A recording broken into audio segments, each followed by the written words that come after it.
Cool. Thanks, everyone. So let's dive in. So just to set the expectation clear, I'm not going to talk about probability theory.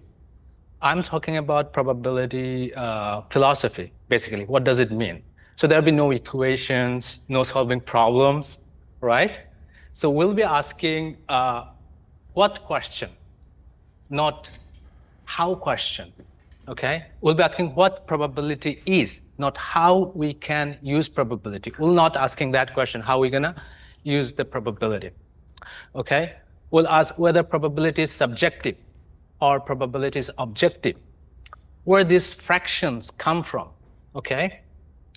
Because once you have the number, the probability, it's quite straightforward to apply the mathematics to it, right? But before we start computing, we can ask a deeper question, like philosophical question. That will be the subject of today's talk, okay? So probability,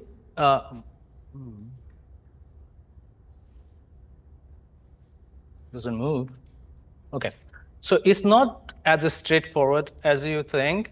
Actually, Leibniz made a mistake in probability. So it's a pretty recent science. Leibniz knew nothing about, you know Leibniz, right?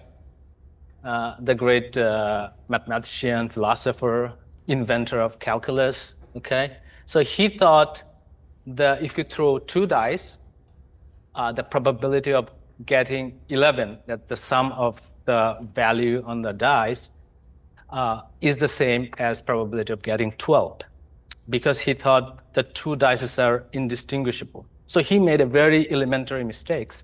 So probability is not at all obvious, okay? And it's not clear what probability means. So here are some probability statement for you to consider. Like when you toss a coin, the probability of landing on head is 0.5. The earthquake happening this week has a 90% probability. Some radioactive atom decays next second, 0.01% probability. Argentina wins World Cup 26, 20% probability. So all of these are probability statements, but they don't necessarily mean the same thing, okay? Maybe I should ask you a question, okay? When I say the probability of a coin landing on its head is 50%, what do you really mean? Or what do you understand by that statement? Any volunteer? There's no wrong answer. Nobody knows, actually. Yeah, go ahead. Well, you just postulate that you have a certain number of equally likely results, in this case 2. So if you assume a uniform probability, then that's what you get. So you are making an assumption, is that? Yeah. Okay. Anyone else? An assumption based on often like a symmetry like this, symmetry between heads and tails. Okay. Or a certain approximation. Okay, So okay, I got there's it. no reason to assign different. Okay, you're Laplacian. Okay. Okay. Anyone else? What about? Okay. Joseph, right? Joshua. Yeah, and roughly if we throw like 1 billion coins, roughly half of them will be heads. Okay. 0.5 is the problem. Okay, so that's the frequentist. Okay, cool. I mean, since you're talking about philosophy here, Yeah. then forgetting about the calculations, that is a quantification of uncertainty. It's that we have it's some measurement of how certain we are that it's heads. 1 being the rationally certain, 0 being rationally certain of the complement, 50% thing. Awesome. You are definitely. Okay. Anyone else? What? No? Okay. Okay, very good. Okay, so yeah. So there are multiple interpretation of probability. They're called frequentist. So as you can see in the code, that Bertrand Russell is saying nobody has the slightest idea what it means, because it can mean so many different things. And there are so many different schools of thought on this. So I'll talk about 4 schools of thought: frequentist, subjective, physical propensity, logical inference-based, maximum entropy. I'll talk about all of these 4 school of thought. As I go along, I'll maybe contrast them a little bit. I'll talk a little bit about some misconception about the probability. And at the end, I'll talk about the Bayesian prior distribution. And that will be it. There'll be no, problem solving, anything, okay? Okay, so the frequentist interpretation, Joshua, right? Joshua gave this frequentist interpretation. So when I say the probability of landing of head is 50%,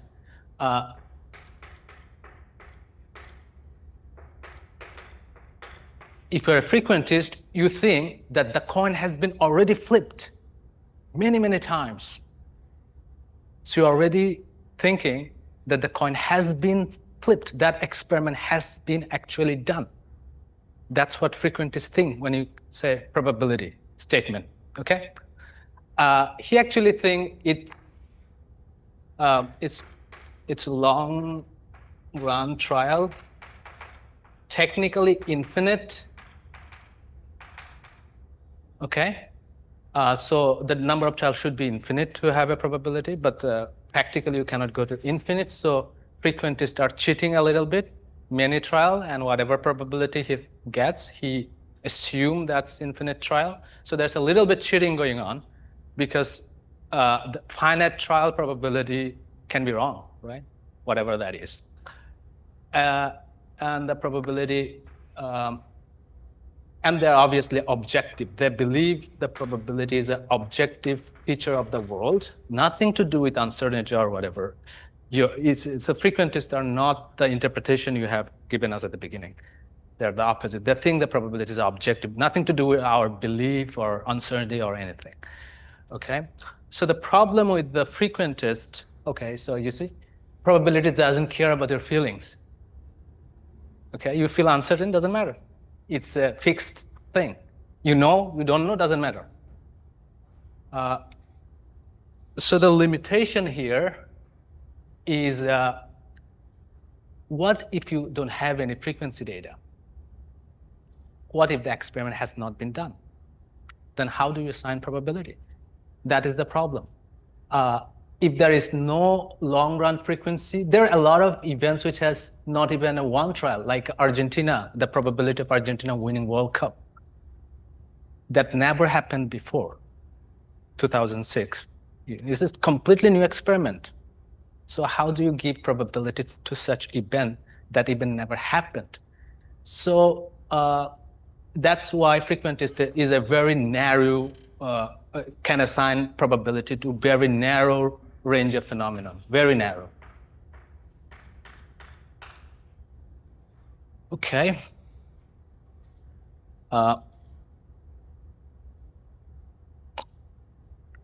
Then comes the subjective probability school. So as you can see in the code, the probability belongs wholly to the mind. So the subjective people believes that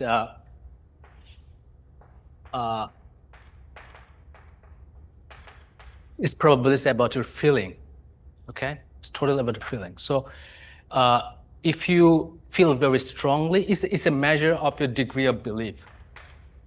It's a measure of your degree of belief. How strongly you believe in some proposition. If you believe very strongly, feel very certain that Argentina will World Cup, then it's 1. Like if you're completely 100% confident, that's 1. If you have no confidence at all, then it's 0. And you have somewhat in between, then it can be 0.04, depending on how strongly you feel about those propositions, okay? Because there's no way that never happened. But you still want to talk about that event rigorously. So you need to quantify your feelings. Argentina is a very good team, so it has a good probability. Saudi Arabia may be very low. You feel that, and it's correct, actually. You need to quantify that feeling. So it's not anything goes. Your feeling must follow the axioms of probability. So there are some axioms of probability. Your feelings must obey those axioms. So axiom, let's say, the probability has to be positive. It's positive number, okay? It has to be from second. It has to be from 0 to 1. I don't know how to write this down. Okay, and the probability of two mutually exclusive events is the sum of their individual probability. Okay? If your feelings follow this rule, then that is a valid subjective probability. Okay. Pronoid affinity. Also, you can actually, whenever you can actually adopt the frequency data. It's not mutually exclusive. It just expand beyond the frequency. You assign probability to phenomenon that we don't have any frequency.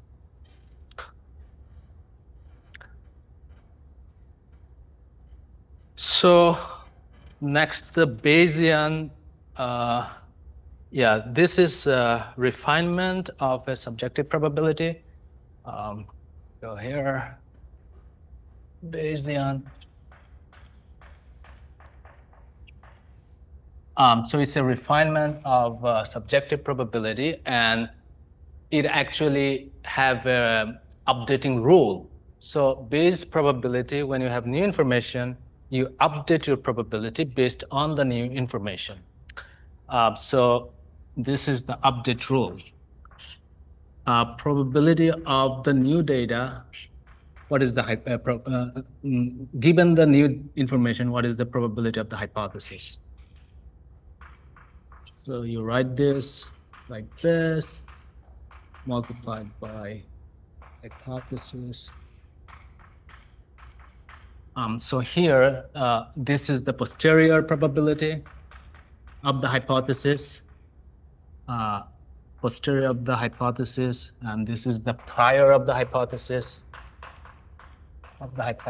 and this is also prior of the data, and this is the likelihood of data given hypothesis. Okay, so this is how you update your probability. You get new information, you update your probability. So if you do this sufficient number of time, you actually agree with the frequentist data, because your probability is dominated by the data. It's not subjective anymore, so it converges to the objective probability. So the subjective component here is this prior of the hypothesis, prior of the data, and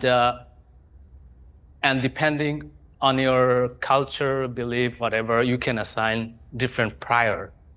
But because you take into account of the information, new information, your probability converges to the objective frequency, frequentist probability. Okay.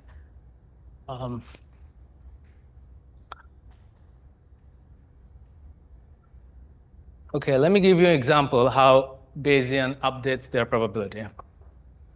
So let's say you have a hypothesis is Newton's gravity theory, and you have a new information, Neptune is discovered. So you want to calculate, after the discovery of the Neptune, what is the probability of theory of gravity? Let's say Newton's theory of gravity actually predict, Do you mean the probability that Newton's theory is valid, or the probability that gravity is thing. No, Newton's theory is valid. Okay. Newton's, yeah. So if Newton's gravity theory predict, so this is the hypothesis. Hypothesis is Newton's theory of gravity. If the Newton's theory of gravity predict the Neptune, then this is 1, right? Because it predict the thing. Is that clear? Given that hypothesis is true, that is Newton's gravity theory is true, if the gravity theory predicts the Neptune, then under the hypothesis, the probability is 1 because if it is true, then okay, we'll observe the Neptune at certain position in the sky. So this should be 1. So we'll have only P posterior of the hypothesis is prior of the hypothesis divided by the data. So this is a ratio of the two prior. This is the, before you have the evidence, you have a prior probability of the theory of gravity being valid. And this is prior probability of observing Neptune in some place in the sky. So you observe Neptune here. Theory of gravity says you should observe it here, but without theory of gravity, it has a very low probability, okay? That's the prior probability. There are a bunch of objects in the sky, so you ask what is the probability that one of the object will occur in this space, right? So that's the prior probability. That's a very low probability, okay? So if you divide this with a small number, so basically P posterior probability will be very, very bigger than the prior probability, okay? If your theory is correct, then the posterior probability will be higher. That's how you update your belief. So, I have a question. So P of D and P of H are assumed in the same way that we just subjectively assume it? Yeah. Okay, so but the P of D's given H, how do you get that? P of what? D given H. Given H. So that's, if your hypothesis predict the data, it's a 1. We know it's true. So that requires some sort of physical model or something? Yeah, physical model, yeah. Because that's why it turned out to be, whatever it turned out to be. Okay. Okay.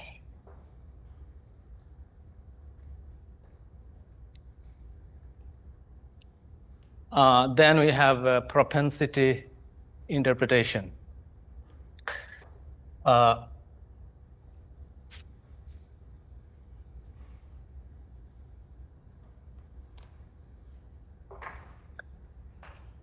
Physical propensity. This model is saying that the probability of the coin landing on head is in the coin, is the tendency of the coin. It's in the physics of the coin to land on the head 50% of the time. Okay, that's the physical. So the probability is inherent in the physics of the system. Okay, that's the propensity. But it's not right, actually. At least for the coin, it's not right. We know for sure. Because there are machine, coin tossing machine, that you can ask the machine, give me head. It will flip the coin and can give you head, because it is so, precise in its initial velocity or force, that it can calculate the force needed to, flip head. It can if you ask it to give tail, it can give you tail. So it's not in the coin, it's on who is flipping. When I flip, I'm not very accurate. So probably I'll have 50-50, but maybe Gary is a very good coin flipper, right? He can get like 80%, whatever. And actually, this guy, the economist, showed that it's actually not 50%, it's 51%. Whatever side is on the top has a little bit higher probability of landing. For human flipping, it's 51%. Okay? So anyway, so probability of, but there are probability that seems to be in the physical system. Like if you have a electron gun here, and there's a slit here, and you ask what is the probability you'll see electron here, here, here. That probability seems to be in the electron and in the slit. Okay, so that there may be truly physical probability in the quantum physics. Okay, but they're kind of not like the coin and other stuff. That's not physical propensity. Wait, can you repeat that? Are you saying the electron gun with the slit is an example of physical? Yeah, that's what I'm saying. Could be. What do you think? I don't know actually. I haven't thought of because in quantum physics you just have the rules say, oh, you know how to calculate the probability if you do certain steps. But then they just say probability. They don't really say, oh, it's propensity interpretation of the probability. Because that's physical. That's why it's physical. Coin flip, you can analyze coin flipping. There's no way you analyze the electron, right? Yeah. Right? Yeah. You cannot, there is no, I haven't seen anyone analyzing the probability amplitude. There is no analysis of what is probability amplitude. They're like a postulate, right? Right. I mean, the most popular interpretation is just, Mini world? Part of it's part of the model. Yeah. The model lists out, this is how you calculate probabilities. And then part of that model also then includes the axioms of probability if you want to do a bunch of trials. Yeah.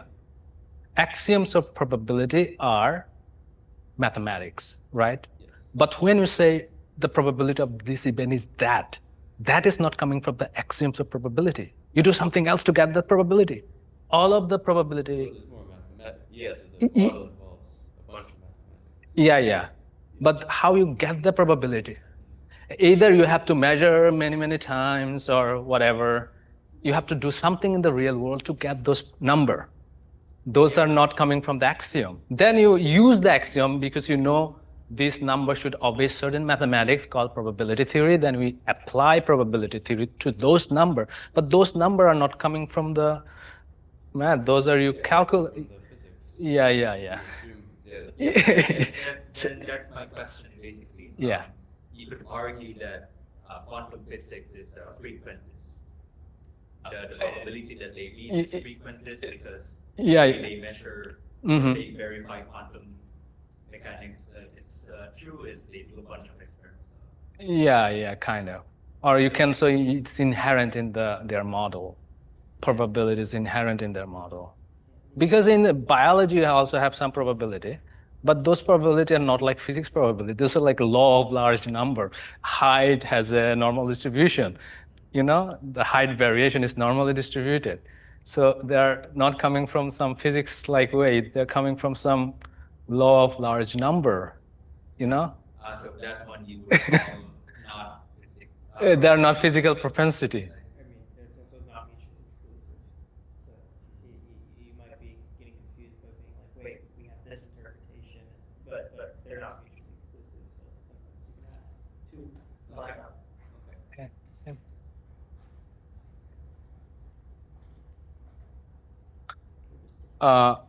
Then objective Bayesian. So this is Maxwell entropy principle.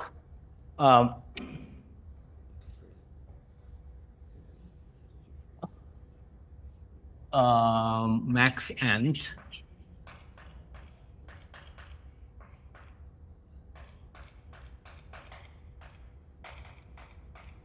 So max ant is both subjective and objective. It's a curious case.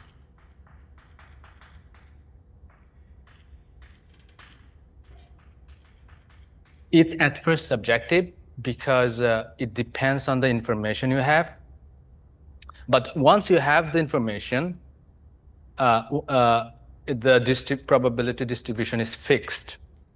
If two person has the same information, if they are using max ant method, they must agree on their probability. Okay. So unlike Bayesian, if they have the same information, they can have different prior. Okay, but if you're max ant, no, same information, same probability distribution.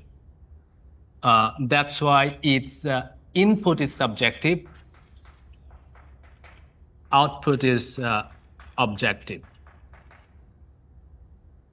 It's subjective because different person can have different information and they'll have this different probability on the same event because they have different information. But if they have the same information, then they should agree. So information is a subjective thing, how much you know. So that's why it's fundamentally subjective, but intersubjective, there is agreement. And so how does it work? For all the probability distribution consistent with your information, so this is your probability X, this is your variable X, and this is your probability of X. Let's say this is the die or something like that. 1, 2, 3, 5, 6. And it's a fair die, so you have a, so you can have many different possible probability distribution consistent with your information. You pick the one that has the maximum entropy. So you can have a lot of different distribution and so on, but consistent with your information. You can make up a lot of distributions. So let's say you have a mean here, so your distribution has to satisfy this mean. You can have this guy, or you can have something like this. You can have maybe something like this. From this 1, 2, 3 distribution, this straight line has the maximum entropy. So you pick that one. Okay. So that's how you pick. So this is mathematically, this is that. Should I go into it? So the term inside is actually the information. You just maximize the information. So, so this is your probability, and log of pi. So I don't know. Maybe put a minus here. This part is actually information. Negative log of probability is information, and you sum this thing. And you pick the p for which this number is highest. So you maximize this thing. Okay? That's the procedure here.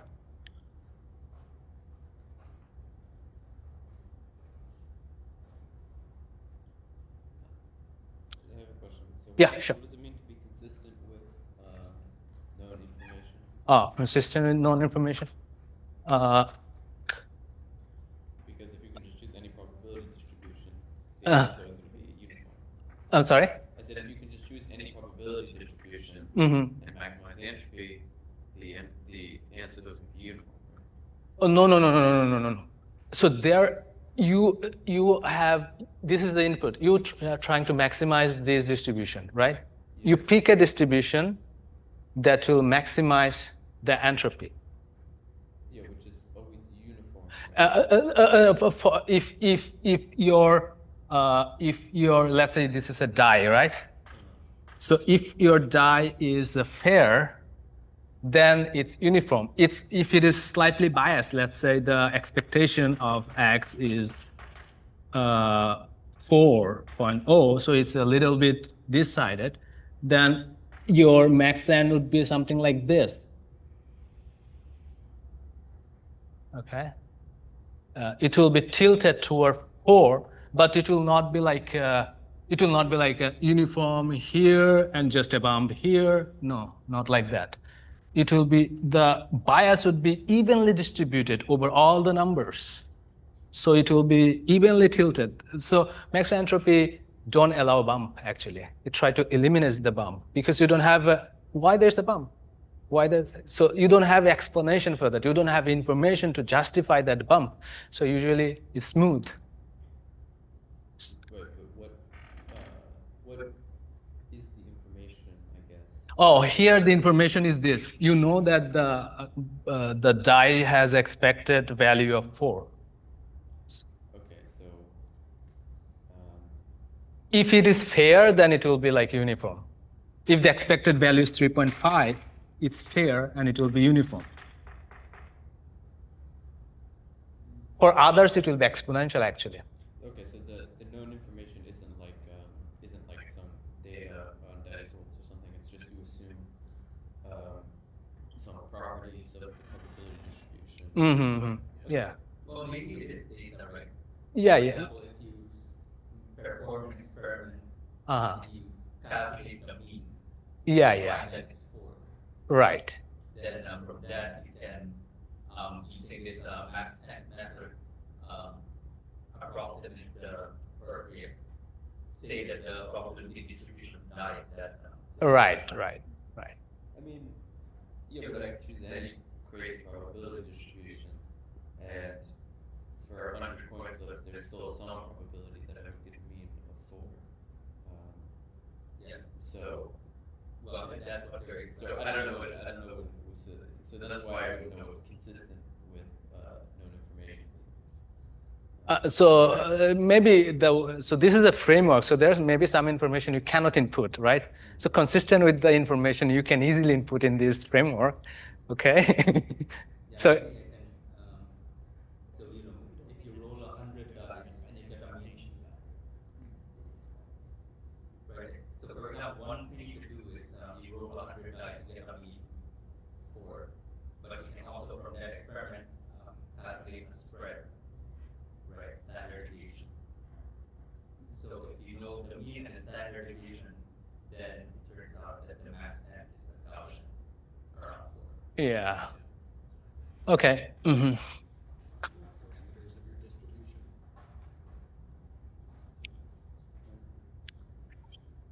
Okay.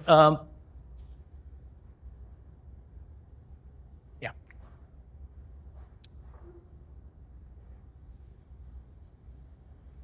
So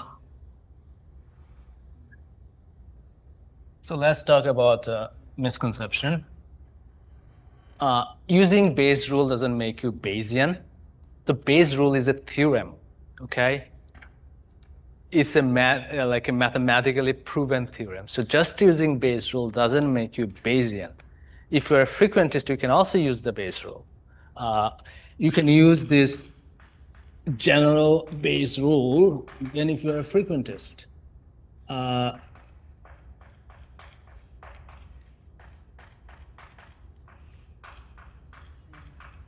It's a problem when how you interpret this probability.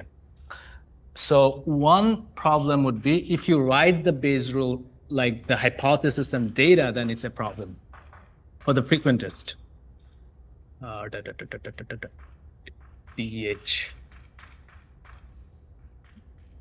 PHPD.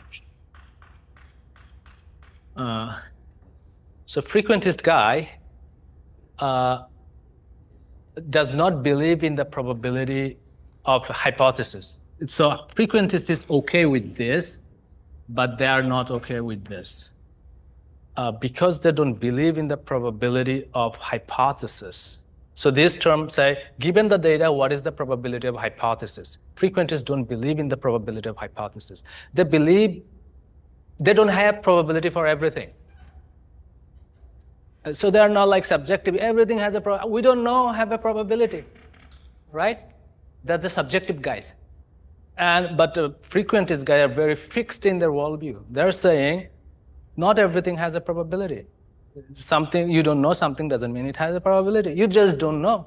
It's there, you don't know. Okay, so in their worldview, the parameters of the world are fixed.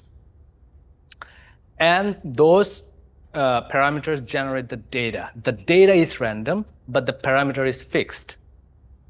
And the state of the world is fixed. Your hypothesis is either true or false. It does not have a probability distribution. So you have a fixed, let's say, you have a fixed mu and SD. These things are fixed, and the normal distribution is because it's a sampling. So you have a large, this is your total population of all people. They have different heights, N, and they have a fixed mean height, and a fixed standard deviation. From this large box, you do a sampling, you get the 4 feet, you get the 5.5 feet, you get the 6 feet, you get 3 feet, because you're shaking this thing and picking the sampling, basically. So this data has a probability. But this mu and SD are fixed.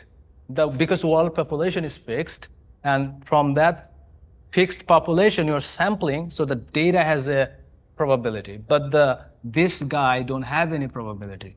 So you cannot say probability of parameters given data. You cannot ask that question in frequentist. You can only ask probability of the data given the parameters. You can ask, this is okay for the frequentist. So when you do this, you are being Bayesian. When you are asking, given the data, what is the probability of the parameter? That's being Bayesian. So the kind of the thing we do in hypothesis testing, we ask this. We go frequentist way, actually. We say, given the null hypothesis is true, what is the probability of the data? So we are assuming the null hypothesis is true. Then we're asking about the data. We're not doing the other way. We're not doing the probability of null hypothesis. That's not what we're doing, right? So the Bayesian, frequentist guy, in their worldview, there is a state of the world fixed, and there are some data generating process called that has some parameters. Those are fixed, and out come the random thing. Out come the random data. Okay. Okay. So that's one difference. Then you have also in this Bayesian form of Bayes rule, you have this thing called prior probability of H, prior probability of D, prior probability of hypothesis, prior probability of data. You are not allowed to have prior in frequentist. But Bayesian, you can make up a prior. You don't know anything? Okay, I'll just pick one. Okay, you're allowed to have this. Okay. So what else? Can I run this? Principle. It's a chance. It's a 50-50 chance. You kept coming back to this 50-50 thing. It's weird, Walter. Well, if you have something that can happen and something that... Principle. So this guy is a high school teacher who has filed a lawsuit against the Large Hadron Collider because he wants to stop it because he thinks it will create a black hole. Okay? And John Oliver is asking... It's a chance. It's a 50-50 chance. You kept coming back to this 50-50 thing. Oh, I need to... Okay. Oh, sorry. Where is this thing? Principle. It's a chance. It's a 50-50 chance. You kept coming back to this 50-50 thing. It's weird, Walter. Well, if you have something that can happen and something that won't necessarily happen, it's going to either happen or it's going to not happen. And so it's the best guess is 1 and 2. I'm not sure that's how probability works, Walter. So who was right?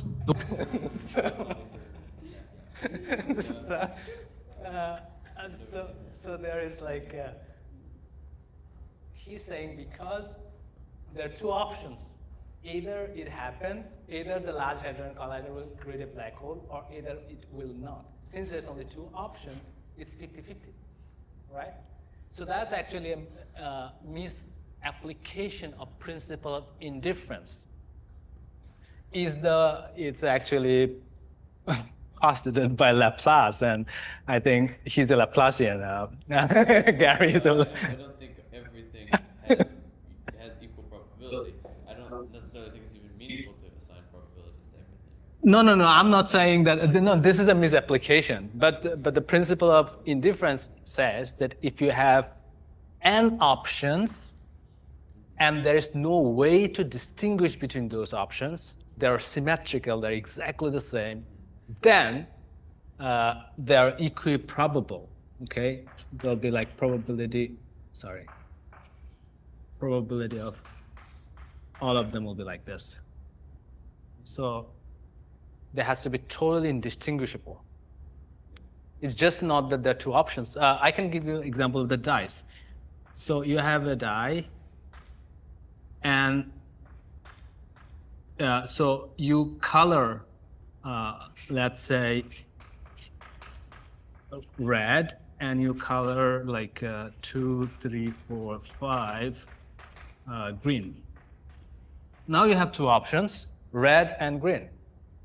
You roll the dice, and you ask, what is the probability that red will turn up, or let's say red will turn up? It's not 50-50, because there's two options. They're mutually exclusive, but two options are not the same. You can analyze the green. You can ask, what is in the green? And you can, okay, there are actually a lot of options in the green too. So there is creating black hole, not creating black hole. Seems like there are two options. You can go into those options, and maybe there are many other options there too, right? So it's not a good application to say two option 50-50. Nope. Okay. So that's so this Laplacian prior, equiprobable prior, is also known as a flat prior or uniform prior. He was a very early Bayesian, Laplace, Mr. Laplace. Yeah. What else? So this is another example. So this is from John Maynard Keynes. So if you don't know, let's say, Arabic, and so whether Arabic sentence true or false, because you don't know whether it's true or false, you have two options, it's 50-50. That's crazy, right? You don't understand anything, so it's 50% correct, because there's two options. So is that the principle of indifference? No. That's a misapplication of principle of indifference. So there are good application and there are bad application. For the die case, for the coin case, there may be good application. For quantum system with the same, indistinguishable states, there are good applications. But these are bad applications. Okay. So this principle, Bayesian frequentist. Maybe I should not. Yeah, I already talked about this. So you can get uniform prior from maximum entropy actually. So if you have a die and you put no constraint, you'll get actually uniform probability across all the sides. Or you can put constraint, fair constraint, 3.5 here. That will also give you uniform probability. So the next one is more tricky. How do we pick prior? Okay, so this is the concern of the objective Bayesian. Subjective Bayesian people don't care. They will pick any prior. But the logical Bayesian and maximum entropy people care about the prior. So how do we pick a prior? Prior has to be unit independent and reparameterization independent. Reparameterization means any function of that basically random variable. Why that is the case? I can give you one example here. Let's say you have a substance, you don't know the density of that substance. And you only know the density rho is between 1 and 3. So you say, okay, because I don't know anything, let's say they are uniformly distributed from 1 and 3. So you give a uniform probability. Or maybe half here, I don't know, yeah. Okay, very good. But the problem is, if you don't know the density, then you also don't know the specific volume. Specific volume is the opposite, is the inverse of the density. Okay. But you know this. If you know this for density, then you should know for the specific volume, it should be from 1/3 to 1, because it's the same information, right? It's written different way. So if you don't know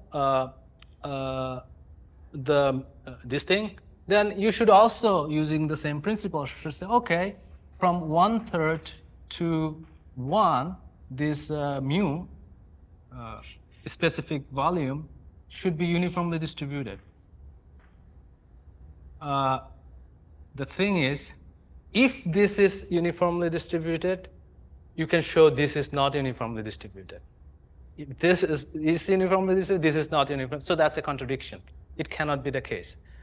You can easily show by mathematics. If you know how to substitute a variable in a probability distribution, it's quite easy to show because it'll be like, so this is the probability distribution of the row is a fixed number, let's say, I don't know, maybe half.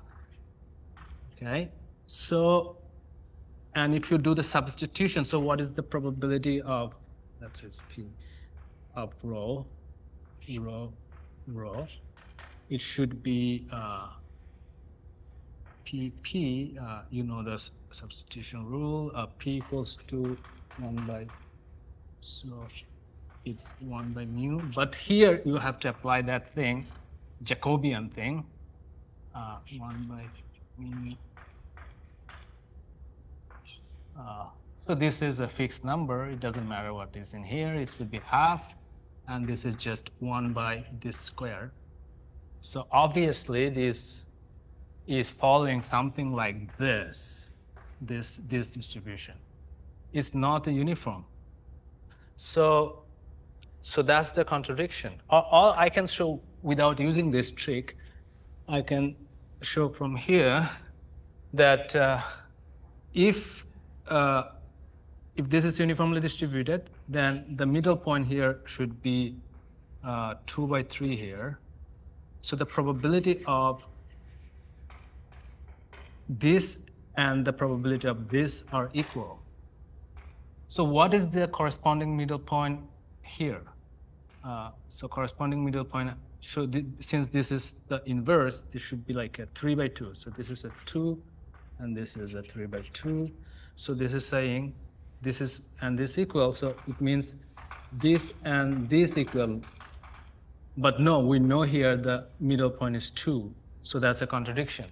So uniform prior is not so this is a reparametrization invariant. So that is not a good prior in this case.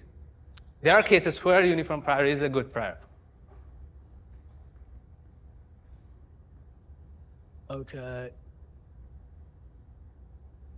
Jeffrey's prior, this is a prior that ensures invariance to reparametrization.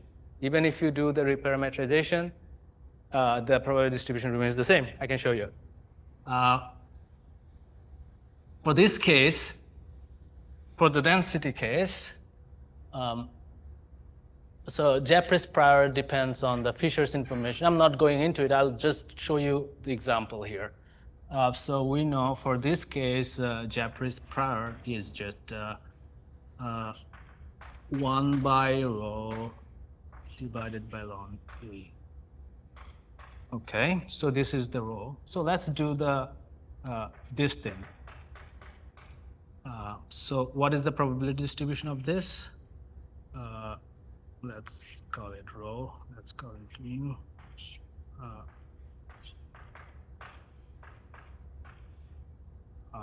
P.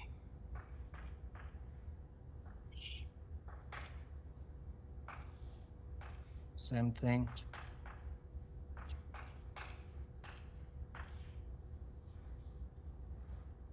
So you substitute this guy here. For P, you put this thing. So 1 by, so it goes at the top, right? And this is, we already know it's a 1 by, oh, there's a ln 3. So this cancels, one of the thing cancels, then you have a mu ln 3. So you see this and this, just the variable are replaced. They are the same. So Japanese preserve reparameterization. Yeah.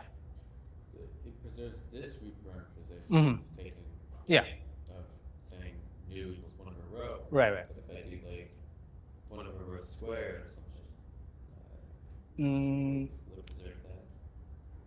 I think so. This is scale. So because it depends on what kind of variable it is. Okay.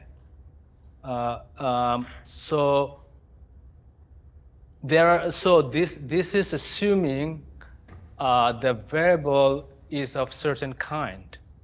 So if you have a different kind of variables, there are way to derive that using that formula, using Japanese information. So for this, we have derived this, but this is only for a scale-like thing. Scale-like meaning taking, So density is kind of scale-like. um, So if you are, yeah. like taking 1 over row, you mean? Mm-hmm. So, but if I do 1 over square root of row, Mhm. equals some other parameter, Mm-hmm. in that case,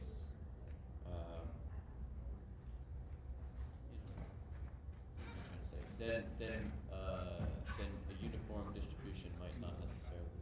Or sorry. Yeah, I think you are getting to a good point here. Sorry, I think I just confused myself.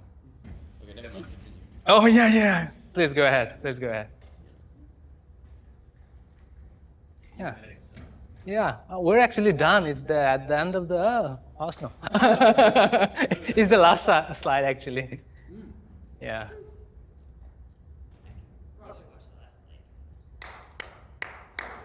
No, I have a little bit more, but people are leaving. Anyway, so what was your question? You were just wondering what types of reparameterizations worked, right? Yeah, I'm trying to think if this is specific to this. Yeah, position, yeah. Or if this is a general. This one is only for this guy. Okay. So if you have something like location, so this is a scale like. If you have location, like, mean or something, then it can be a uniform distribution. So, but if you have a scale-like thing, then 1 over whatever variable. Okay? This one can be uniform. And if you have something other, then you have to use this Fisher information thing to get the function. Okay. Yeah. I think I see. Okay.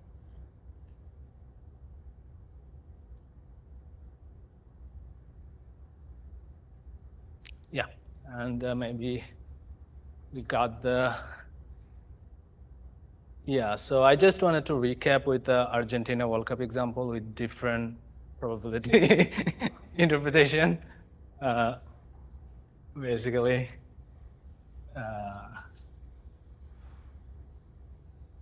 okay, what do I have here?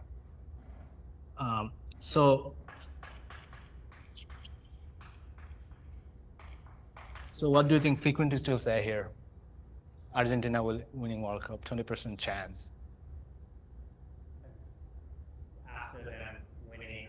No, before winning. So you make a statement. Huh? Then we don't have a. Yeah, they don't have this, right? Otherwise, it's 1 divided by however many World Cups there have been. Right. I think have they won more than one? I It's however many that 1 divided by total number. Yeah. Okay. Then you have a subjective probability, right? Subjective probability has this. If you are a Brazil fan, you assign maybe 1% probability. Brazil fan, 1% to Argentina. Yeah. Right. 0%. Or 0%.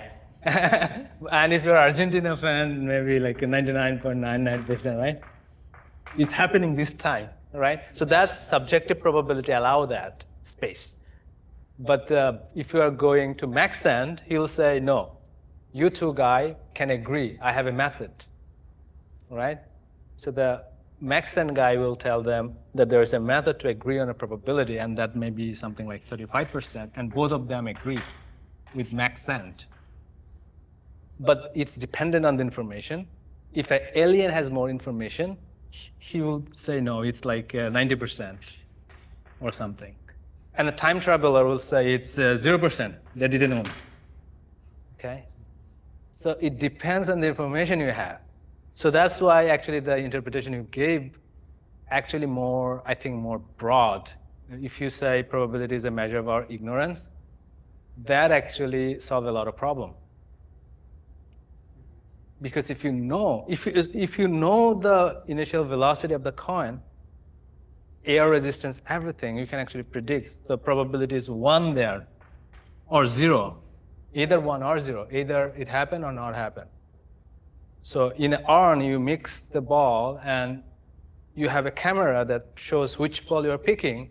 The probability of picking that red ball is either 1 or 0 because you know it. Only in between number appear when you don't know it. Yeah, that's, yeah. Cool. Thank you, folks.